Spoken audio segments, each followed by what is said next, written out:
ಯಾರೂ ಇಲ್ಲದೇ ಇರೋ ಜೊತೆ ಆ ಭಗವಂತ ಇರ್ತಾನೆ ಅಂದರೆ ಅವನೆಂಥ ದುರ್ಬಲನಾಗಿದ್ದರೂ ಸಬಲನಾಗ್ತಾನೆ. ನಮ್ಮ ಕುಟುಂಬಕ್ಕೆ ಆ ಸ್ವಾಮಿ ಆಶೀರ್ವಾದ ಇರೋದೇ ಅದೇ ಒಂದು ಬಲ.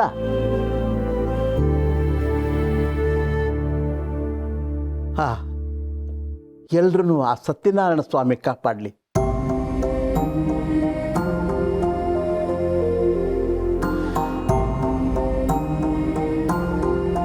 ಇವ್ರು ಅರ್ಧಕ್ಕೆ ಕತೆ ಕೇಳದೆ ಹೊರಗೆ ಹೋದ್ರು.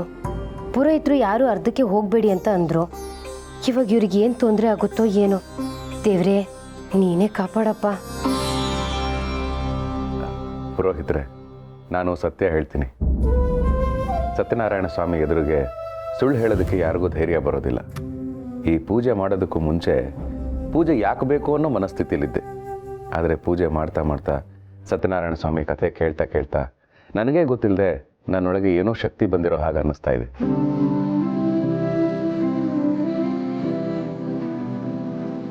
ಏನೋ ಒಂಥರ ಆತ್ಮವಿಶ್ವಾಸ. 100 ಕಷ್ಟಗಳು ಬಂದರೂ ಎದುರಿಸಿ ನಿಲ್ತೀನಿ ಅನ್ನೋ ಒಂದು ಧೈರ್ಯ.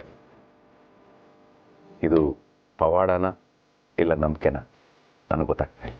ನಂಬಿದರೆ ಕಲ್ಲು ಭಗವಂತನಾಗಿ ಕಾಣ್ತಾನೆ, ನಂಬದೇ ಇರೋರಿಗೆ ಭಗವಂತ ಕಲ್ಲಾಗೇ ಕಾಣ್ತಾನೆ. ಇಷ್ಟೇ ವ್ಯತ್ಯಾಸ. ಎಲ್ಲ ನಮ್ಮೊಳಗೆ ಇರುತ್ತೆ.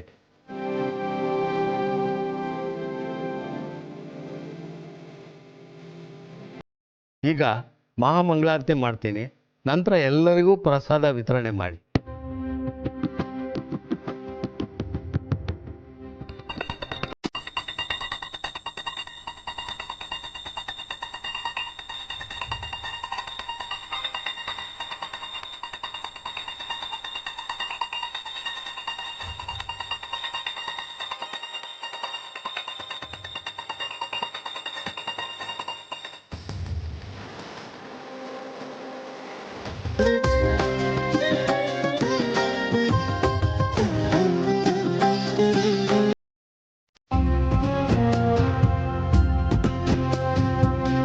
ಹಲೋ. ಹಾ, ಹೌದಾ? ಅಯ್ಯಯ್ಯೋ, ಸರಿ, ಈಗಲೇ ಬರ್ತೀವಿ.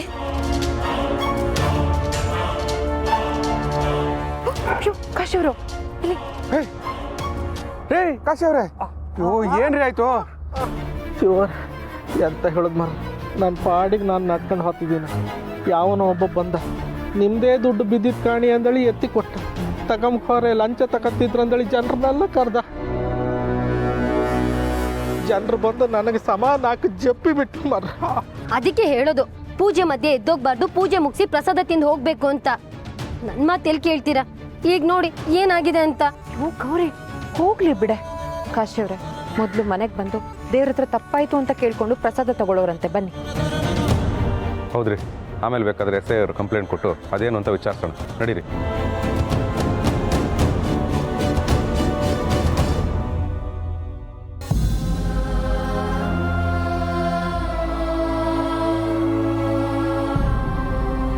ಎಲ್ಲ ಒಳ್ಳೇದಾಯ್ತಲ್ಲ ಅಂತ ಅನ್ಕೊಳ್ಳೋ ಟೈಮಲ್ಲಿ ಪಾಪ ಕಾಶಿ ಅವ್ರಿಗೆ ಹೀಗಾಗೋಯ್ತಪ್ಪ. ಪುರೋಹಿತರು ಹೇಳಿದ್ರು ಕತೆನ ಅರ್ಧಕ್ಕೆ ಬಿಟ್ಟೆದ್ದು ಹೋಗ್ಬೇಡಿ, ಪ್ರಸಾದ ತಗೊಳ್ದೆ ಹೋಗ್ಬೇಡಿ ಅಂತ. ನಾನು ಹೇಳಿದ್ರು ನನ್ನ ಮಾತು ಕೇಳಲಿಲ್ಲ ಅಕ್ಕ. ಗಿರಿ, ಗೌರಿ, ಆಗ್ಲಿಂದ ಹೇಳಿದ್ದನ್ನೇ ಹೇಳ್ತಾ ಇದ್ದೀರಲ್ಲ. ಅಲ್ಲ, ನೀವೇನ್ ಮಾತಾಡ್ತಾ ಇದ್ದೀರ ಅಂತ ನಿಮಗಾದ್ರೂ ಅರ್ಥ ಆಗ್ತಿದ್ಯಾ? ಕಾಶಿ ಅವರು ಕತೆ ಕೇಳದೆ ಅರ್ಧಕ್ಕೆ ಎದ್ದೋದ್ರಪ್ಪ. ಅದಕ್ಕೆ ದೇವರೇ ಕಾಶಿ ಅವ್ರ ಮೇಲೆ ಸೇಡ್ ತೀರಿಸ್ಕೊಂಡ ಅನ್ನೋ ಹಾಗಿದೆ ನಿಮ್ಮ ಮಾತಿನ ಅರ್ಥ. ಅಲ್ಲ, ಅವ್ರ ಕತೆ ಕೇಳದೆ ಎದ್ದು ಹೋಗಿದ್ದಕ್ಕೂ ಅವ್ರಿಗೆ ಈ ಥರ ಪರಿಸ್ಥಿತಿ ಬಂದಿರೋದಕ್ಕೂ ಏನು ಸಂಬಂಧ? ಹಾಗ ಒಂದ್ ವೇಳೆ ಸಂಬಂಧ ಇದೆ ಅನ್ನೋ ಹಾಗಿದ್ರೆ ನಿಮ್ಮ ಮಾತಿನ ಪ್ರಕಾರ ಅದು ತಪ್ಪು. ಪೂಜೆ ಮಾಡಿಸ್ಲಿಲ್ಲ ಅಂದ್ರೆ ಶಿಕ್ಷೆ ಆಗುತ್ತೆ ಅಂತೆ, ಪೂಜೆ ಬಿಟ್ಟು ಅರ್ಧಕ್ಕೆ ಹೋದ್ರೆ ತೊಂದರೆ ಆಗುತ್ತೆ ಅಂತೆ. ಸೇಡ್ ತೀರಿಸ್ಕೊಳ್ಳೋ ಬುದ್ಧಿ ಇರೋದು ಮನುಷ್ಯನಿಗೆ, ಭಗವಂತನಿಗಲ್ಲ. ಅವನು ಕರುಣಾಮಯಿ, ದಯಾಮಯಿ, ನಮ್ಮನ್ನೆಲ್ಲ ಸಲಹೋ ಅವನಿಗೆ ಇದೆಲ್ಲ ಒಂದು ಮ್ಯಾಟ್ರಾ? ಪೂಜೆ ಮಾಡಿಸ್ಲಿಲ್ಲ ಅಂದ್ರೆ ಶಾಪ ಕೊಡ್ತಾನೆ ಅನ್ನೋದಾದ್ರೆ ಪೂಜೆ ಯಾಕೆ ಮಾಡಿಸ್ಬೇಕು? ಲೇ ದಡ್ಡ, ಪೂಜೆಗೂ ಇದಕ್ಕೂ ಸಂಬಂಧ ಇಲ್ಲ ಕಣೋ. ಕಾಶಿಗೆ ಇವತ್ತು ಹೀಗಾಗಿರೋದ ಕಾರಣ ಅವನ ಕರ್ಮಫಲ. ಮನುಷ್ಯನಿಗೆ ಕಷ್ಟ ಬರೋದು ಅವನ ತಪ್ಪುಗಳನ್ನು ತಿದ್ದೋದಕ್ಕೆ. ಕಾಶಿ ಹಿಂದೆ ಮಾಡಿರೋ ತಪ್ಪುಗಳಿಗೆ ಇವತ್ತು ಈ ಘಟನೆ ನಡೆದಿದೆ. ಅದಕ್ಕೆ ಬೇರೆ ಅರ್ಥ ಕಲ್ಪಿಸೋದು ಬೇಡ. ಸರಿ, ಕಾಶಿ ಅವ್ರದ್ದೇನೋ ಓಕೆ, ಸ್ಕಂದನಿಗೂ ಪ್ರಾಬ್ಲಮ್ ಆಯ್ತಲ್ಲ, ಅದ್ಯಾಕೆ? ಇವನು ನೋಡಿದ್ರೆ ನಾನು ತಪ್ಪೇ ಮಾಡಿಲ್ಲ, ಸುಳ್ಳು ಹೇಳಿಲ್ಲ, ಕಾಪಿ ಮಾಡಿಲ್ಲ ಅಂತ ಹೇಳ್ತಾನೆ. ಇವನು ಸತ್ಯ ಹೇಳ್ತಿದ್ದಾನೆ ಅನ್ನೋದಾದ್ರೆ ಕಾಪಿ ಮಾಡಿದ್ದಾನೆ ಅನ್ನೋ ಆರೋಪ ಹೇಗೆ ಬರುತ್ತೆ? ಅದನ್ನ ನಾನು ಹೇಳ್ತೀನಿ. ಮೇಡಮ್, ನೀವು ದೊಡ್ಡವರಾಗಿ ಮಕ್ಕಳು ತಪ್ಪು ಮಾಡಿದಾಗ ತಿದ್ದೋದು ನಮ್ಮ ಕರ್ತವ್ಯ. ಆದರೆ ಈಗ ನಾನೇ ತಪ್ಪು ಮಾಡಿದ್ದೀನಿ. So I am extremely sorry.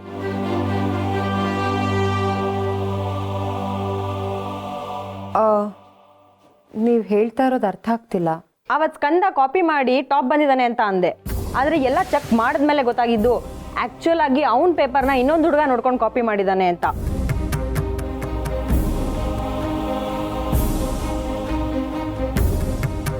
ನಿಮಗ ಯಾವುದೇ ಥರ ತಪ್ಪು ಮಾಡಿಲ್ಲ, ಸುಳ್ಳು ಹೇಳಿಲ್ಲ, ಕದ್ದು ಎಕ್ಸಾಮ್ ಸಹ ಬರ್ದಿಲ್ಲ.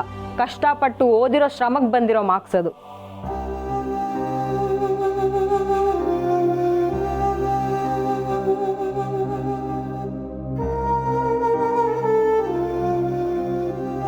ಮೇಡಮ್, ನೀವು ನಿಜ ಹೇಳ್ತಾ ಇದ್ದೀರಾ? ಅಪ್ಪ, ಟೀಚರ್ ಹೇಳಿದ್ರು ನಂಬ್ತಾ ಇಲ್ವಲ್ಲ ನೀನು? ಬೇಕಾದ್ರೆ ಕ್ವಶನ್ಸ್ ನಾವು ಮತ್ತೆ ಕೇಳು, ಈಗಲೇ ಆನ್ಸರ್ ಹೇಳ್ತೀನಿ. ನೋಡಿದೇನಪ್ಪ, ಈಗ ತಾನೇ ಕೇಳ್ತಿದ್ಯಲ್ಲ ಯಾಕೆ ಅಂತ. ಅದಕ್ಕೆ ಉತ್ತರ ಭಗವಂತನೇ ಕೊಟ್ಟನಲ್ಲ. ಸರಿಯಪ್ಪ, ಕಾಶಿ ಅವ್ರದ್ದು ಸರಿ, ಸ್ಕಂದ ಅದು ಸರಿ. ಆದರೆ ನನಗೆ ಅವಾರ್ಡ್ ಕೊಟ್ಟ ಹಾಗೆ ಕೊಟ್ಟು ಕಿತ್ಕೊಂಡ್ರಲ್ಲ, ಅದ್ಯಾಕೆ? ಅದನ್ನು ನಾ ಹೇಳ್ತೇನೆ ಪಾಶು. ಸರ್ ನಮಸ್ತೆ. ನೀವು ನಮ್ಮ ಮನೆಗೆ ಪೂಜೆಗೆ ಬಂದಿದ್ದು ನಂಗೆ ತುಂಬ ಖುಷಿ ಆಗ್ತಿದೆ ಸರ್. ಅದಕ್ಕಿಂತ ಮುಂಚೆ ನಾನು ನಿನ್ನ ಹತ್ರ ಸಾರಿ ಕೇಳಬೇಕು ಮಾರಾಯ. ಸಾರಿನಾ? ಏನು ಸರ್ ಹೀಗೆ ಹೇಳ್ತಾ ಇದ್ದೀರಾ? ನೀವ್ಯಾಕೆ ಸರ್ ನನ್ನ ಹತ್ರ ಸಾರಿ ಕೇಳಬೇಕು? ಶಿವು, ನೀ ಕ್ವಾಲಿಟಿ ಚೆಕ್ ಮಾಡಿದ ಮಾಲು ಪರ್ಫೆಕ್ಟಾಗಿತ್ತು. ಆದರೆ ಇನ್ನೊಬ್ಬವ ಕ್ವಾಲಿಟಿ ಪರ್ಫೆಕ್ಟಾಗಿ ಚೆಕ್ ಮಾಡಿರಲಿಲ್ಲ, ಬೇರೆ ಮಾಲ್ನ ಕಳಿಸಿದ್ದ. ಹಾಗಾಗಿ ಆ ಸಮಸ್ಯೆ ಆತಪ್ಪ. ಬೇರೆ ಯಾರೋ ಮಾಡಿದ ತಪ್ಪಿಗೆ ನಿನ್ನ ತಲೆದಂಡ ಆಗಂಗಾತು. ಹಿಂಗಾಗಿ ದಯವಿಟ್ಟು ನನಗೆ ಕ್ಷಮಿಸಪ್ಪ. ಸಾರಿ ಎಲ್ಲ ಯಾಕೆ ಕೇಳ್ತೀರಾ ಬಿಡಿ ಸರ್. ಸರ್, ನನ್ನನ್ನು ಬೈದಿದ್ದು ತಪ್ಪು ಅಂತ ನಿಮಗೆ ಗೊತ್ತಾದ ಮೇಲೆ ನೀವು ಸುಮ್ಮನೆ ಇರ್ಬೋದಾಗಿತ್ತು. ಅಟ್ಲೀಸ್ಟ್ ನನ್ನ ಚೇಂಬರ್ಗೆ ಕರೆಸಿ ಪರ್ಸ್ನಲಾಗಿ ಸಾರಿ ಕೇಳ್ಬೋದಾಗಿತ್ತು. ಆದರೂ ಮನೆವರೆಗೂ ಬಂದು ಸಾರಿ ಕೇಳ್ತಾ ಇದ್ದೀರಾ ಅಂದರೆ ನಿಮ್ಮ ದೊಡ್ಡ ಗುಣ ಸರ್. ದೊಡ್ಡವ ನಾನಲ್ಪ, ನನ್ನ ನಿನ್ನ ಇಡೀ ಜಗತ್ತನ್ನ ಸಾಕಿಸಲು ಅಂತ ಈ ಸತ್ಯನಾರಾಯಣ ದೊಡ್ಡವಪ್ಪ. ಸತ್ಯನಾರಾಯಣ ದೊಡ್ಡವ. ನೋಡ್ದೇನ ಶಿವು, ಈ ಕಲಿಗಾಲದಲ್ಲಿ ಕಲಿ ವಿಕಾರವಾಗಿರ್ತಾನೆ. ತಪ್ಪು ಮಾಡಿದವ್ರನ್ನ ಉದ್ಧಾರ ಮಾಡ್ತಾನೆ, ಸುಳ್ಳಿಗೆ ಬೆಲೆ ಕೊಡ್ತಾನೆ. ಆದರೆ ಕೊನೆಯಲ್ಲಿ ಸತ್ಯನೇ ಗೆಲ್ಲೋದು ಹೊರತು ಸುಳ್ಳಲ್ಲ. ಹೌದು ಮಾವ, ಆದರೆ ಎಲ್ಲವನ್ನೂ ಮೀರಿ ಸತ್ಯದ ಹಾದಿಲೇ ನಡೆಯೋ ಜನರ ಕಷ್ಟ ಕಾರ್ಪಣ್ಯಗಳನ್ನ ಬಗೆಹರಿಸೋನೆ ಈ ಸತ್ಯನಾರಾಯಣ ಸ್ವಾಮಿ. ಸತ್ಯಕ್ಕೆ ಸಾವಿಲ್ಲ ಅಂತ ನಿರೂಪಿಸ್ಬಿಟ್ಟ.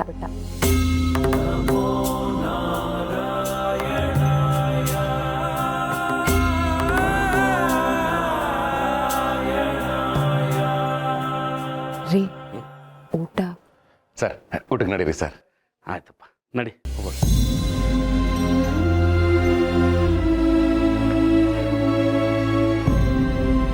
ಹೋಗುವಂತ. ಪೂಜೆ ಮುಗಿಯೋದ್ರೊಳಗೆ ನನ್ನ ಡೌಟ್ಸ್ ಎಲ್ಲ ಕ್ಲಿಯರ್ ಆಗುತ್ತೆ ಅಂತ ಅಂದ್ಕೊಂಡಿದ್ದೆ. ಇನ್ನೂ ಕ್ಲಿಯರ್ ಆಗಿಲ್ಲ. ಕ್ಲಿಯರ್ ಆಗೋಕ್ಕೆ ಇನ್ನೇನು ಉಳಿದಿದೆ ಶಿವಪ್ರಸಾದ್? ಭಗವಂತ, ಏನು ಭಗವಂತ ಹೀಗೆ ಹೇಳ್ತಾ ಇದೆಯಾ? ಇನ್ನೂ ನೂರಾರು ಪ್ರಶ್ನೆಗಳಿದೆ ಅಲ್ಲ. ಶ್ರಮ ಪಟ್ಟರೆ ಸಾಕು, ಕಾಯಕದಲ್ಲೇ ಕೈಲಾಸ, ಸತ್ಯ ನ್ಯಾಯ ನೀತಿ ಧರ್ಮದಲ್ಲಿ ನಡ್ಕೊಂಡ್ರೆ ಯಾವ ಕಷ್ಟಗಳು ಬರಲ್ಲ, ನಿನ್ನ ತಲುಪೋದಕ್ಕೆ ಅದೇ ಸುಲಭವಾದ ದಾರಿ ಅಂತ ಹೇಳ್ತಾ ಇರ್ತೀಯಲ್ಲ. ಆದರೆ ಈಗ ಯಾಕೆ ಹೀಗೆ ಮಾಡಿದೆ? ಪೂಜೆ ಮಾಡಿಸಿಲ್ಲ ಅಂತ ನನ್ನ ಮಗನಿಗೆ ಆರೋಪ ಕೊಟ್ಟೆ, ನನಗೆ ಕೊಟ್ಟಿರೋ ಸಕ್ಸಸ್ನ ಕಿತ್ಕೊಂಡೆ. ಯಾಕೆ? ನಾನು ಪೂಜೆ ಮಾಡಿಸಲ್ಲ ಅಂತ ಹೇಳಿದ್ನಲ್ಲ, ಆ ಕೋಪನ? ಕೋಪನ ಅಷ್ಟು ಸುಲಭವಾಗಿ ಬಳಸಬಾರ್ದು ಶಿವಪ್ರಸಾದ್. ಯಾಕಂದ್ರೆ ಅದು ತುಂಬಾ ದುಬಾರಿ ಆದದ್ದು. ಮತ್ತೆ ಯಾಕೆ ನನಗೂ ನನ್ನ ಕುಟುಂಬಕ್ಕೆ ನೋವು ಕೊಟ್ಟೆ? ನಾನು ಕೊಡೋನು ಅಲ್ಲ, ಕೊಟ್ಟಿದ್ದನ್ನ ಕಿತ್ಕೊಳ್ಳೋನು ಅಲ್ಲ. ನನ್ನ ಕೆಲಸ ಏನಿದ್ರು ನಿಮ್ಮ ಪಾಪ ಪುಣ್ಯದ ಆಧಾರದ ಮೇಲೆ ನಿಮಗೆಲ್ಲ ಏನು ತಲುಪಿಸ್ಬೇಕು ಅದನ್ನ ತಲುಪಿಸೋದಷ್ಟೇ. ಓ, ಹಾಗಾದ್ರೆ ನಾನು ಪೂಜೆ ಮಾಡಿಸ್ತೀನಿ ಅಂತ ಹೇಳಿದಾಗ ಅನ್ಕೊಂಡಿದ್ದನ್ನೆಲ್ಲ ಯಾಕೆ ಕೊಟ್ಟೆ? ಪೂಜೆ ಮಾಡಿಸಲ್ಲ ಅಂತ ಹೇಳಿದಾಗ ಕೊಟ್ಟಿದ್ದನ್ನೆಲ್ಲ ಯಾಕೆ ಕಿತ್ಕೊಂಡೆ? ಇದಕ್ಕೆ ನಿನ್ನ ಹತ್ರ ಉತ್ತರ ಇದೆಯಾ ಅಥವಾ ಯೋಚಿಸ್ಬೇಕಾ? ಇಲ್ಲ ಶಿವಪ್ರಸಾದ್, ಇವಾಗ ಸಿಕ್ಕಾಕೊಂಡ್ಯಾ? ಪ್ರಶ್ನೆಗೆ ಉತ್ತರ ಕೊಟ್ಟ ಮೇಲೆ ಇನ್ನೊಂದ್ಸಲ ಕೊಡೋ ಅವಶ್ಯಕತೆ ಏನಿದೆ ಶಿವಪ್ರಸಾದ್? ಉತ್ತರ ಕೊಟ್ಯಾ? ಯಾವಾಗ? ನೀನೇ ಕೊಟ್ಟೆ. ನೀನು ಹೇಳಿದ ಮಾತುಗಳನ್ನ ಇನ್ನೊಂದ್ಸಲ ನೆನ್ಪು ಮಾಡ್ಕೊ. ಪೂಜೆ ಮಾಡಿಸಿಲ್ಲ ಅಂತ ನನ್ನ ಮಗನಿಗೆ ಆರೋಪ ಕೊಟ್ಟೆ. ನನಗೆ ಕೊಟ್ಟಿರೋ ಸಕ್ಸಸ್ನ ಕಿತ್ಕೊಂಡೆ. ಯಾಕೆ? ನಾನು ಪೂಜೆ ಮಾಡಿಸಲ್ಲ ಅಂತ ಹೇಳಿದ್ನಲ್ಲ, ಆ ಕೋಪನ? ಅರ್ಥ ಆಗ್ತಾ ಇಲ್ಲ ಭಗವಂತ. ಶಿವಪ್ರಸಾದ್, ನಾನು ಪೂಜೆ ಮಾಡಿ ಅಂತನೂ ಕೇಳಲ್ಲ, ಮಾಡಬೇಡಿ ಅಂತನೂ ಹೇಳಲ್ಲ. ಭಕ್ತ ತನಗನಿಸಿದ ಹಾಗೆ ತನ್ನ ಪರಿಮಿತಿಯಲ್ಲಿ ಪೂಜೆ ಮಾಡ್ತಾನೆ, ಸಂತೋಷ. ಕೆಲವರು ತಮ್ಮ ಕಾಯಕದಲ್ಲೇ ನನ್ನನ್ನು ತಲುಪ್ತಾರೆ, ಅದು ಕೂಡ ಸಂತೋಷನೇ. ಆದರೆ ನೀನೇನು ಮಾಡಿದ್ದೆ? ನಾನು ಅನ್ಕೊಂಡಿದ್ದಾಗ್ಲಿ ಪೂಜೆ ಮಾಡಿಸ್ತೀನಿ ಅಂದೆ, ಅಲ್ಲಿ ನೀನು ಮಾತು ಕೊಟ್ಟೆ. ಕೆಲಸ ಕೈಗೂಡಿದ ಮೇಲೆ ಪೂಜೆ ಮಾಡಿಸದೆ ವಚನ ಭ್ರಷ್ಟನಾದೆ. ಆ ಪಾಪಕರ್ಮಕ್ಕೆ ಅನುಗುಣವಾಗಿ ಕೈಗೆ ಬಂದಿದ್ದು ಕೈ ಜಾರು ಹೋಯ್ತು. ಇದರಲ್ಲಿ ನನ್ನ ಪಾತ್ರವಾಗ್ಲಿ ನನ್ನ ಪ್ರಯತ್ನವಾಗ್ಲಿ ಇಲ್ವಲ್ಲ. ಕೊಟ್ಟು ಮಾತು ಇಟ್ಟು ಗುರಿ ತಪ್ಪಾರ್ದು ಶಿವಪ್ರಸಾದ್. ಗುರಿ ತಪ್ಪಿದ್ರೆ ಗುಂಡಿಯಲ್ಲಿ, ಮಾತು ತಪ್ಪಿದ್ರೆ ಮಂಡಿಯಲ್ಲಿ ಕೂರಬೇಕಾಗುತ್ತೆ. ನಿಮ್ಮದೇ ಆಲೋಚನೆ, ನಿಮ್ಮದೇ ನಿರ್ಧಾರ, ನಿಮ್ಮದೇ ನಂಬಿಕೆ, ನಿಮ್ಮದೇ ಮಾತು. ನೀವಾಡೋ ಮಾತಿಗೆ ನೀವೇ ನಿಲ್ದೆ ಹೋದ್ರೆ ಆ ಮಾತು ನಿಮ್ಮನ್ನ ನಿಲ್ಲಿಸೋದಿಕ್ಕೆ ಹೇಗೆ ಸಾಧ್ಯ? ಆಡಿದ ಮಾತು ನಿಮ್ಮ ನಡತೆಯನ್ನು ತೋರಿಸುತ್ತೆ. ಜೀವನದಲ್ಲಿ ಹೆಜ್ಜೆ ಗುರುತು ಮೂಡಿಸೋದು ನಿಮ್ಮ ನಡಿಗೆಯಿಂದಲ್ಲ, ನಿಮ್ಮ ನಡತೆಯಿಂದ. ಆ ನಡತೆ ಉತ್ತಮವಾಗಿರೋದು ನಿಮ್ಮ ನುಡಿಯಿಂದ. ಹಾಗಾಗಿ ಮಾತು ತಪ್ಪಿದ್ದಕ್ಕೆ ಶಿಕ್ಷೆಯೂ ಆಯಿತು, ಸತ್ಯವಾಗಿದ್ದಕ್ಕೆ ಫಲನೂ ಸಿಕ್ತು. ಇದೇ ಈ ಸಂದರ್ಭದ ನೀತಿ. ಈಗ ನಿನಗೆ ಎಲ್ಲವೂ ಅರ್ಥ ಆಗಿರ್ಬೇಕಲ್ಲ? ಅರ್ಥ ಆಯಿತು ಭಗವಂತ. ನಾವು ಮಾಡೋ ತಪ್ಪುಗಳಿಗೆ ಭಗವಂತನ ಮೇಲೆ ಆರೋಪ ಮಾಡೋದು ಮಹಾನ್ ತಪ್ಪು. ಇನ್ಮೇಲೆ ನಾನು ಕೊಟ್ಟ ಮಾತನ್ನು ಉಳಿಸ್ಕೊಳ್ತೀನಿ. ಏನು ನುಡಿತೀನೋ ಹಾಗೇ ನಡೀತೀನಿ. ನಡೆಯುವುದನ್ನು ನುಡಿಯುವವರಿಗಿಂತಲೂ ನುಡಿದಂತೆ ನಡೆಯುವವರು ಶ್ರೇಷ್ಠ. ಏಕೆಂದರೆ ನಡೆಯುವುದನ್ನು ನುಡಿಯುವವರು ಜ್ಯೋತಿಷಿ, ನುಡಿದಂತೆ ನಡೆಯುವವರು ಸಾಹಸಿ. ತೋರಿಸೋಕೆ ಅಂತ ಭೂಮಿಗೆ ಬಂದ ಭಗವಂತ, ತೋರಿಸೋಕೆ ಅಂತ ಭೂಮಿಗೆ ಬಂದ ಭಗವಂತ, ಭೂಮಿಗೆ ಬಂದ ಭಗವಂತ.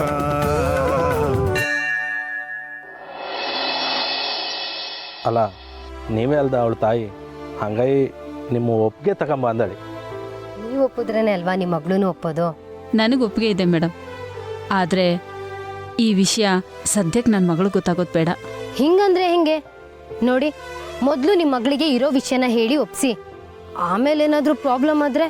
ಆ ರೀತಿ ಏನೂ ಆಗಲ್ಲ ಮೇಡಮ್. ಮೊದಲು ನೀವು ಅವಳನ್ನ ಕರ್ಕೊಂಡೋಗಿ, ಆಮೇಲೆ ನಾನು ಬಂದು ಅವಳ ಹತ್ರ ಮಾತಾಡಿ ಒಪ್ಪಿಸ್ತೀನಿ. ಅದಕ್ಕೆ ಅವಳು ಆತಿಲ್ಲ ಅಂದಳಿ ಹೇಳ್ರೆ? ಆ ರೀತಿ ಏನೂ ಆಗೋದಿಲ್ಲ. ಅದಕ್ಕೆ ನಾನು ಗ್ಯಾರಂಟಿ ಕೊಡ್ತೀನಿ, ನಿಮ್ಮ ಆಸೆ ಈಡೇರುತ್ತೆ. ಇದು ದುಡ್ಡು ಕಾಸು ಏನು? ದುಡ್ಡು ಕಾಸಿಗೆ ನಾನೇನು ಡಿಮ್ಯಾಂಡ್ ಮಾಡಲ್ಲ, ಕೆಲಸ ಆದಮೇಲೆ ಕೊಡಿ. ಒಟ್ಟಿನಲ್ಲಿ ನನ್ನ ಮಗಳ ಜೀವನಕ್ಕೆ ಒಂದು ಆಧಾರ ಆದರೆ ಸಾಕು. ಅಲ್ಲಮ್ಮ, ಇಂಥ ವಿಷಯದಲ್ಲಿ ಲೀಗಲಾಗಿ ಅಗ್ರಿಮೆಂಟ್ ಮಾಡ್ಕೊಂಡು ಮುಂದುವರೋದು ಒಳ್ಳೇದು. ಆದರೆ ನೀವು ಬರೀ ಬಾಯಿ ಮಾತಲ್ಲೇ ಒಪ್ಕೊಂತ ಇದ್ರಿ, ಮುಂದೆ ಏನಾದರೂ ಪ್ರಾಬ್ಲಮ್ಮು? ಅಗ್ರಿಮೆಂಟು, ಲೀಗಲ್ಲು ಇವೆಲ್ಲ ಏನು ಬೇಡ ಸರ್. ನಾನು ಹೇಳ್ತಿಲ್ವಾ, ನನ್ನ ಮಾತು ಮೇಲೆ ನಂಬಿಕೆ ಇಡಿ. ಆದರೂ ಜೀ, ಇಲ್ಲೂ ನಿಮ್ಮ ಪೊಲೀಸ್ ಬುದ್ಧಿನ ತೋರಿಸ್ಬೇಡಿ. ಮೊದಲು ನಮ್ಮ ಕೆಲಸ ಆಗಲಿ. ಹಿಂಗೆ ಅನುಮಾನ ಪಡ್ತಿದ್ರೆ ಇವರು ಹೋಗ್ತಾರೆ. ನೀ ಸುಮ್ಮನೆ ಹಾಕೊಂಬರ್ತಿ. ಅಲ್ಲ, ನಿಮ್ಮ ಮಗಳಿಗೆ ವಿಷಯ ಏನೂ ಗೊತ್ತಿಲ್ಲ, ಅವಳು ನಮ್ಮೊಟ್ಟಿಗೆ ಹೆಂಗೆ ಬರ್ತಾಳು? ನನ್ನ ಮಗಳಿಗೆ ಸ್ವಲ್ಪ ದಿನ ನೆಂಟ್ರ ಮನೇಲಿರು ಅಂತ ಹೇಳಿದ್ದೀನಿ. ನೀವು ನೆಂಟ್ರಾಗಿರಿ, ಆಮೇಲೆ ನಾನು ಬಂದು ಅವಳಿಗೆ ಒಪ್ಪಿಸ್ತೀನಿ. ಸರಿ, ನೀವೇನು ಹೆದರ್ಕೊಂಬೇಡಿ. ನಿಮ್ಮ ಮಗಳನ್ನ ಹುಷಾರಾಗಿ ನೋಡ್ಕೋತೀವಿ. ಅವಳನ್ನ ಮನೆಗೆ ಕರ್ಕೊಂಡೋಗಿದ ತಕ್ಷಣ ಡಾಕ್ಟರ್ ಹತ್ರ ಕರ್ಕೊಂಡೋಗಿ ಚೆಕಪ್ ಮಾಡಿಸ್ತೀವಿ. ಡಾಕ್ಟರ್ ಹತ್ರನೂ ನಾವೇ ಮಾತಾಡ್ತೀವಿ. ಕಾಲ ತುಂಬ ಮುಂದುವರೆದಿದೆ, ಒಂದು ಇಂಜೆಕ್ಷನ್ ಕೊಟ್ಟರೆ ತಾಯಿ ಆಗ್ಬೋದು. ನಿಮ್ಮ ಮಗಳ ಬಗ್ಗೆ ಏನು ಚಿಂತೆ ಮಾಡಬೇಡಿ, ಅವಳ ಜವಾಬ್ದಾರಿ ನಮ್ಮದು. ನಿಮ್ಮ ಮಗಳಿಂದ ನಮಗೊಂದು ಮಗು ಆದರೆ ನಾವೇ ಪುಣ್ಯವಂತರು. ನಾವು ಯಾವಾಗಲೂ ನಿಮಗೆ ಋಣಿಯಾಗಿರ್ತೀವಿ. ಆಗಲಿ ಮೇಡಮ್, ಒಟ್ಟಿನಲ್ಲಿ ನಿಮಗೆ ಒಳ್ಳೇದಾದರೆ ಸಾಕು. ನನ್ನ ಮಗಳನ್ನ ಬರಕ್ಕೆ ಹೇಳಿದ್ದೀನಿ, ಇನ್ನೇನು ಬಂದ್ಬಿಡ್ತಾಳೆ. ಅವಳ ಫೋಟೋ ಕೂಡ ನಿಮಗೆ ಕಳಿಸಿದ್ದೀನಿ. ನನಗೆ ಸ್ವಲ್ಪ ಕೆಲಸ ಇದೆ, ನಾನು ಬರಲಾ? ಆಯ್ತಮ್ಮ, ತುಂಬ ಥ್ಯಾಂಕ್ಸ್. ಸರ್, ಒಂದು ವಿಷಯ. ನನ್ನ ಮಗಳು ಸ್ವಲ್ಪ ಹೊರಟು ಅವಳು ಅಡ್ಜಸ್ಟ್ ಆಗೋವರೆಗೂ, ಆಮೇಲೆ ಸರಿ ಹೋಗ್ತಾಳೆ. ನಮ್ಮ ಯಜಮಾನ್ರು ಪೊಲೀಸು, ಅವ್ರು ಇಂಥ ಕೇಸ್ಗಳನ್ನ ಎಷ್ಟು ನೋಡಿಲ್ಲ. ನೀವು ಹೋಗಿ ಬನ್ನಿ. ಸರಿ ಬರ್ತೀನಿ. ರೀ, ಕೊನೆಗೂ ಬಾಡಿಗೆ ತಾಯಿ ಮೂಲಕ ನಮ್ಮ ಮನೆಗೆ ಮಗು ಬರ್ತಿದೆ. ನಮ್ಮ ಮನೆಗೆ ಮಗು ಬರ್ತಿದೆ ಅನ್ನೋದನ್ನ ನೆನೆಸ್ಕೊಂಡ್ರೆ ನನಗೆ ತುಂಬಾ ಖುಷಿ ಆಗ್ತಿದೆ. ಆ ಮಗುನ ನಾವು ತುಂಬಾ ಚೆನ್ನಾಗಿ ನೋಡ್ಕೋಬೇಕು. ಹೌದು ಮರ್ತಿ, ತಡಿ, ಅವ್ರ ಮಗಳು ಫೋಟೋ ಕಳಿಸ್ತೆ ಅಂದೇಳಿ ಹೇಳಿದ್ದೀರ, ಕಳಿಸ್ರಕ್ಕ. ಅವ್ರಿ ಇಲ್ಕಣ, ಇವಳೇ ಅವಳು ಸುಗುಣ ಅಂತ ಇವಳ ಹೆಸರು. ಎಷ್ಟು ಲಕ್ಷಣವಾಗಿದ್ದಾಳೆ, ಒಳ್ಳೆ ಸಂಸ್ಕಾರವಂತೆ ತರ ಇದ್ದಾಳೆ.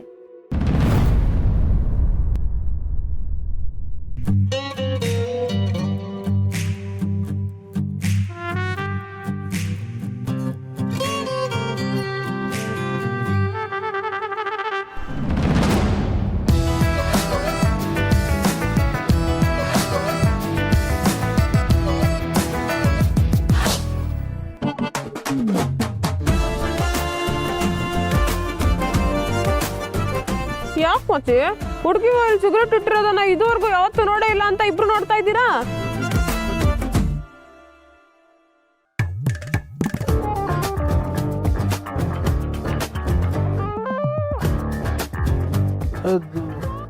ಸುಗುಣ ಅಂದ್ರೆ ಓ, ನನ್ಗೋಸ್ಕರ ಕಾಯ್ತಿದ್ ನೆಂಟ್ರು ನೀವೇನಾ? ನಮ್ಮಮ್ಮ ಹೇಳ್ತಿದ್ಲು ಸ್ವಲ್ಪ ದಿನ ನಿಮ್ ಮನೇಲಿ ಇರ್ಬೇಕು ಅಂತ. ಏನ್ ವಿಷಯ? ನೆಂಟ್ರಿಷ್ಟು ಅಂದ್ಮೇಲೆ ಬರೋದು ಹೋಗೋದು ಇರುತ್ತಲ್ವಾ, ಅದಕ್ಕೆ. ಇರೋಣ ಇರೋಣ. ಅಲ್ಲ, ಈ ಅಭ್ಯಾಸ ಯಾವಾಗಿಂದ? ಶುರು ಹೊತ್ಕೊಂಡಾಗಿಂದ ಇದೆ. ಇದು ಮಾತ್ರನಾ, ಬೇರೆ ಏನಾದ್ರೂ ಇದೆಯಾ? ನಿಮ್ ಮನೆಗೆ ಬರ್ತೀನಲ್ಲ, ನಿಂಗೆ ಗೊತ್ತಾಗುತ್ತೆ ಬಿಡು. ಮ್ಯಾಚ್ ಬಾಕ್ಸ್ ಕೊಡು. ಇಲ್ಲ, ಒಂದ್ ಮ್ಯಾಚ್ ಬಾಕ್ಸ್ ಇಟ್ಟಿಲ್ಲ, ನೀನ್ ಯಾವ ಸೀಮೆ ಗಂಡ್ಸ? ಸರಿ, ನೀನೊಂದು ಕೆಲಸ ಮಾಡು, ನಿಮ್ಮ ಮನೆ ಅಡ್ರೆಸ್ನ ನನಗೆ ಕಳಿಸು. ನಾನು ಡೈರೆಕ್ಟಾಗಿ ಮನೆ ಹತ್ರ ಬರ್ತೀನಿ. ಇವಾಗ ಅರ್ಜೆಂಟಾಗಿ ದಮ್ ಹೊಡಿಬೇಕು, ಬರ್ತೀನಿ. ಮಚ್ಚ ನಿಂತ್ಕೊಳ್ಳ. ಅದ್ ಯಾವ ಬಾಯಲ್ಲಿ ಸಂಸ್ಕಾರವಂತೆ ತರ ಕಾಣ್ತಾಳೆ ಅಂತ ಹೇಳುದ್ನೋ. ಇದೇ ಬಾಯಲ್ ರೀ, ಅಲ್ಲ, ನಮ್ಮ ಮಗು ಏನಾದರೂ ಇವಳು ಹೊಟ್ಟೆಲ್ ಹುಟ್ರೆ ಅಪ್ಪ ಅಮ್ಮ ಅಂಬು ಬದಲು ಹೇ ಮಚ ಮಚಿ ಹೆಂಗಿದ್ಯಾ ಅನ್ಕೊಂಡು ಓಡಾಡುತ್ತೋ ಏನೋ. ರೀ, ಈಗ ಏನ್ರಿ ಮಾಡೋದು? ಎಂತ ಮಾಡೋದು? ಹಾಂ, ಇವಳನ್ನ ಶಿವವ್ರ ಮನೆ ಕರ್ಕೊಂಡವ್ರೆ, ಇವಳು ಸಂಸ್ಕಾರ ಕಲಿತಾಳೆ. ಸರಿ ಸರಿ, ಅವಳಿಗೆ ಲೊಕೇಶನ್ನ ಕಳ್ಸಕ್ ಹೋಗ್ಬೇಡಿ, ಅವಳನ್ನ ನಮ್ಮ ಜೊತೆನೆ ಕರ್ಕೊಂಡು ಹೋಗೋಣ. ಸರಿ. ಸಿಗರೇಟ್ ಸುಗೋಣ, ಎಲ್ಲಿದೆ ಮರತಿ? ಅಬ್ಬ, ಏನಪ್ಪ ಇಷ್ಟೊಂದು ಬಿಸಿಲು. ಅಲ್ಲಮ್ಮ, ಇದನ್ನೆಲ್ಲ ಕಷ್ಟಪಟ್ಟು ಅಲ್ಲಿಂದ ತರೋ ಬದಲು ಅದೇನೋ ಆನ್ಲೈನು ಪಾನ್ಲೈನು ಅಂತಿದೆಯಲ್ಲ, ಅದ್ರಲ್ಲಿ ತರಿಸ್ಬೋದಾಗಿತ್ತಲ್ಲಮ್ಮ. ಮಾವ, ಗೌರಿ ತರಿಸ್ತಾಳೆ, ಆದ್ರೆ ನಮಗೆ 300 ರೂಪಾಯಿಗೆ ಬ್ಯಾಗ್ ತುಂಬ ತರಕಾರಿ ಬಂದಿದೆ. ಆದ್ರೆ ಅವಳಿಗೆ ಕವರ್ ತುಂಬ ತಂದ್ಕೊಡ್ತಾರೆ ಅಷ್ಟೇ. ಅದ್ರ ಜೊತೆ delivery charge, packing charge, tax ಕಟ್ಟಬೇಕು. ತರಕಾರಿನೂ ಅಷ್ಟೊಂದು ಚೆನ್ನಾಗಿರಲ್ಲ. ಅದ್ರ ಬದಲು ನಾವೇ ಮಾರ್ಕೆಟ್ಗೆ ಹೋಗಿ ತೊಗೊಂಬಂದ್ಬಿಡ್ಬೋದಲ್ವಾ ಅಂತ. ಅಲ್ಲಮ್ಮ, ಬರೀ ಚಾರ್ಜು ಅಂತಾದರೆ ರೀಚಾರ್ಜ್ ಆಗೋದು ಯಾವಾಗಮ್ಮ? ಅಪ್ಪ, ನಲ್ಲಿ ಪ್ರಪಂಚದ ವ್ಯಾಪಾರ ಧರ್ಮನೇ ತುಂಬ ವ್ಯತ್ಯಾಸ ಆಗೋಯ್ತು ಕಣಮ್ಮ. ಯಾರಿಗೆ ಏನು ಹೇಳಕ್ಕಾಗೋದಿಲ್ಲ. ಅಯ್ಯೋಯ್ಯೋ, ಸಾರಿ ಮಗ, ಸಾರಿನ ಮಸಾಲೆ ಪೂರಿನ ನೋಡ್ಕೊಂಡು ಬರೋದಕ್ಕಾಗೋದಿಲ್ವೇನಮ್ಮ? ಹೆಣ್ಮಕ್ಳು ಯಾವಾಗಲೂ ವಿನಯದಿಂದ ತಲೆ ತಗ್ಗಿಸ್ಕೊಂಡು ಹೋಗ್ಬೇಕು. ಮೊಬೈಲ್ ನೋಡ್ಕೊಂಡು ತಲೆ ತಗ್ಗಿಸೋದಲ್ಲ. ಈಗಾಗಲೇ ಬಿದ್ಬಿಟ್ಟು ಪ್ಯಾಂಟ್ ಎಲ್ಲ ಹರ್ಕೊಂಡ್ಬಿಟ್ಟಿದ್ಯಾ, ನಾಚಿಕಾಗಲ್ಲ ನಿನ್ನೆ. ಏಯ್, ಹೆಂಗಾಯ್ತು ಮೈಗೆ? ಮನೇಲಿ ಹೇಳ್ ಬಂದಿದ್ಯಾ ಏನೋ ಸೀನಿಯರ್ ಸಿಟಿಸನ್ ಅಂತ ಸಾರಿ ಕೇಳ್ತಿದ್ರೆ ತಲೆ ಎಲ್ಲ ಮಾತಾಡ್ತೀಯಾ? ಮರ್ಯಾದೆ ಮರ್ಯಾದೆ. ಯಾಕೆ ಮಾತ್ರೆ ತಿಂದ್ ಕೊಬ್ಬು ಹೆಚ್ಚಾಗೈತೆನಾ? ಏನಮ್ಮ, ಒಂದ್ ಹೆಣ್ಣಾಗಿ ಇಷ್ಟು ಕೆಟ್ಟಾಗಿ ಮಾತಾಡ್ತಿದ್ಯಾ? ಇದೇನಾ ನಿಮ್ ಮನೇಲಿ ಕಲ್ಸಿರೋ ಸಂಸ್ಕಾರ? ಏಯ್, ಮನೆವರೆಗೂ ಬರ್ಬೇಡ, ಆಮೇಲೆ ನಾನ್ ನಿಮ್ ಮನೆ ಹುಡ್ಕೊಂಬಂದು ಕ್ವಾಟ್ಲೆ ಕೊಡ್ಬೇಕಾಗುತ್ತೆ. ಇವಾಗ್ಲೇ ಹೇಳ್ತಾ ಇದ್ದೀನಿ, ತಲೆ ಕೆಡಿಸ್ಬೇಡ, ಸುಮ್ನೆ ಹೊರಟೋಗು ಮಚ್ಚೆ. ಮಚ್ಚಿನ ಮಾವ, ಇವ್ಳು ಯಾರೋ ಮಚ್ಚಿ ಗಿಚ್ಚಿ ಅಂತೆಲ್ಲ ಹೇಳ್ತಿದ್ದಾಳೆ. ಗ್ಯಾರಂಟಿ ರೌಡಿ ಹುಡುಗಿನೇ ಇರ್ಬೇಕು. ತಡಿ, ನಾನು ಮ್ಯಾನೇಜ್ ಮಾಡ್ತೀನಿ. ಏನ್ ತುಂಬಾ ಆವಾಜ್ ಆಗ್ತೀಯಾ? ನಾನು ಒಂದ್ ಕಾಲದಲ್ಲಿ ರೌಡಿನೇ ಕಣೆ. ಅದಕ್ ನಾನೇನ್ ಮಾಡ್ಲಿ? ಕರ್ಸ್ಲ ಹುಡ್ಗುರ್ನ? ಯಾವ ಏರಿಯಾಯಿಂದ ಬೇಕೋ ಹೇಳು. ಕಲಾಸಿ ಪಾಳ್ಯ, ಶಿವಾಜಿನಗರ್, ಮೆಜೆಸ್ಟಿಕ್, ಗೌರಿಪಾಳ್ಯ, ಯಾವ ಏರಿಯಾಯಿಂದ ಬೇಕೋ ಹೇಳು. ಏನಮ್ಮ, ಇವಳು ಬೆಂಗಳೂರಿಗೆ ಯಾರೇನಲ್ಲ, ಒಳ್ಳೆ ಮೆನು ಕಾರ್ಡ್ ಓದಂಗೆ ಗೊತ್ತಿದ್ದಾಳೆ.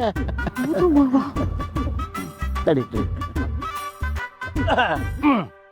ನೋಡಮ್ಮ, ಈಗ ನಾವು ಫೇಸ್ ಟು ಫೇಸ್ ಕೂತ್ಕೊಂಡು ಸಂಜೆವರೆಗೂ ಬೇಕಾದ್ರೆ ಮಾತಾಡೋಣ. ಆದರೆ ಈ ಹೊಡೆದಾಟ ಇಷ್ಟ ಇಲ್ಲ ನನಗೆ. ಯಾಕೆಂದ್ರೆ ಬಿಳಿ ಬಟ್ಟೆ ಹೊಳೆ ಆಗತ್ತೆ. ಯಾಕೆ ಹುಡುಗರು ಕಳಿಸ್ತೀರಿ ಅಂದಿದ ತಕ್ಷಣ ಮೀಟರ್ ಆಫಾ? ಅಯ್ಯೋ, ಹುಡುಗರ್ನೆಲ್ಲ ಯಾಕಮ್ಮ ಕರೆಸ್ತೀಯ? ಮೊದಲೇ ಬಸ್ ರಶ್ಶು, ಗಾಡೀಲಿ ಕರೆಸ್ತೀಯ ಅಂದರೆ ಪೆಟ್ರೋಲ್ ರೇಟ್ ಸಿಕ್ಕಾಪಟ್ಟೆ ಜಾಸ್ತಿ ಆಗ್ಬಿಟ್ಟಿದೆ.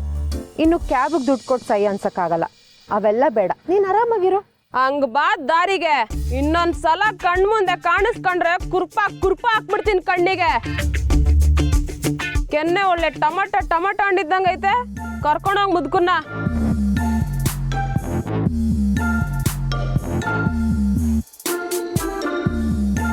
ಬೆಳಗ್ಗೆ ಯಾರ ಮುಖ ನೋಡಿದ್ವೋ ಏನೋ, ಇಂಥವ್ರ ಜೊತೆ ಸಿಕ್ಕಾಕೊಳ್ಳೋ ಹಾಗಾಯ್ತು. ನೋಡಿರಿ ಮಾವ. ಹೋದ್ಲ ನೋಡಮ್ಮ.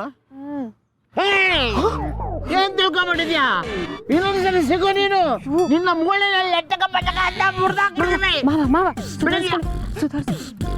ನೀವು ಹೇಳಿದ್ದೆ ಸರಿ. ಬಿಳಿ ಬಟ್ಟೆ ಹಾಕಿದ್ದೀರ, ನಮಗೆ ಹೊಡೆದಾಟ ಬಡ್ದಾಟ ಎಲ್ಲ ಬೇಡ. ಬನ್ನಿ ಮನೆಗೆ ಹೋಗೋಣ. ಬೇಡ ಅಂತೀಯ? ಆದ್ರೂ ನನಗೆ ರೋಷ ಉಕ್ಕುತ್ತಾ ಇದೆ ಅಮ್ಮ.